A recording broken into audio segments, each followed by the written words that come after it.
We have a lady here at Community Church whose first name is Ellen, and she makes outstanding masks. This is one that she made for me and I have kept, and it has fish on it. She had made some others, but I have to tell you that they looked rather feminine, and I asked her for some manly mask.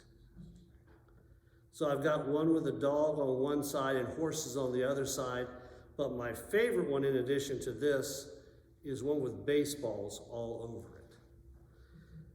Sharon Bradford is our youth director here at Community Church. The other day we were in the office and we were lamenting the limitations that have been placed on how we can work with children and youth and young adults and even sometimes adults in the church. And I have to say to you, I've been serving as a United Methodist pastor now for almost 29 years. It's the greatest privilege of my life, and I do it because I love God and because I love people. And to have limitations placed on my ability to embrace and care and be with them, whatever age, is tough. It's a challenge. And that's been what I have felt most over the period of several months of COVID. And wearing a mask is very important.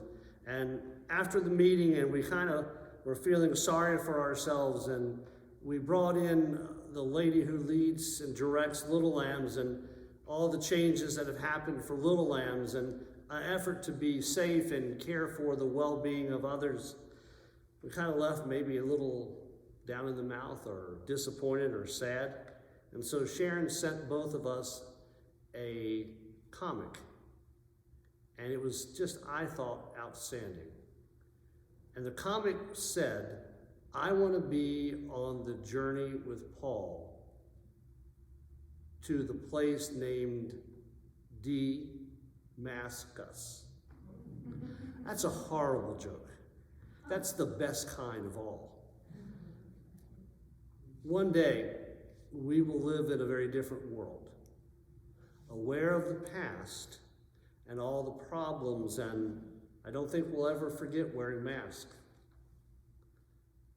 But we'll be in a new place, changed forever by the efforts of many persons to conquer this horrible virus at the cost of so many lives, where we won't have to wear a mask and we can see one another face to face. Paul, who Sharon referenced in that comic, was someone who had a horrible past. He had been someone who had persecuted the church, and his name was feared, and he was just seen as someone who wanted to kill all of the Christians at that time called followers of the way, because they were erring in their thinking. They were following the wrong path to faith. And on that Damascus road, he encountered Jesus. And he asked, who is it? And Jesus identified himself to Paul, and he asked Paul why he persecuted him. And at that point in time, in that Damascus road experience, Paul's life changed. The old was done, and the new was there. He became a follower of Jesus. Now, his reputation still preceded him. People were afraid of him, even though they had heard the rumor that he'd become a follower of Jesus, one of the members of the way. And in fact, God had to kind of push someone to go visit him in jail and to pray for him so that Paul, who had been blinded by the light, could see again. And Paul then became one of the great missionary leaders of the church.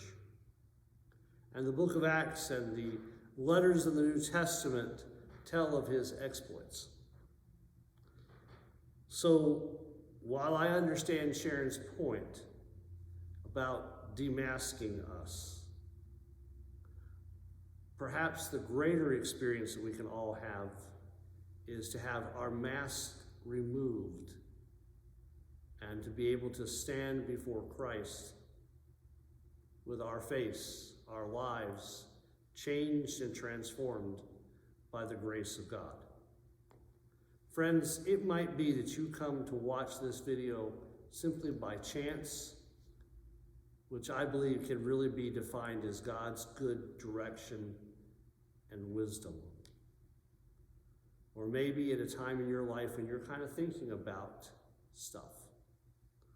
You're thinking about the past, where you were before, and all the mistakes and all the stuff that happened. And you're wishing for some way to take off your mask and to be able to stand face to face with others and with Jesus. You're looking for a different future. And you can do that. That can happen simply by asking that God's grace fill and change and transform your heart. You don't have to pay anything for it. It's free. You don't have to earn it because you can't. You only have to say, Jesus, come into my heart. Change, cleanse, transform me. Or unmask me. And God will. I'm doing a slow read of Ephesians with a pastor friend and his church who are in North Carolina. And one of the verses that's found in Ephesians that we haven't gotten to yet, but I want to get to, says this: for by grace you have been saved through faith, not of works, not of works. It is a gift of God, so that no one can boast. Because the only one who can boast is God. Have a great day. God bless you.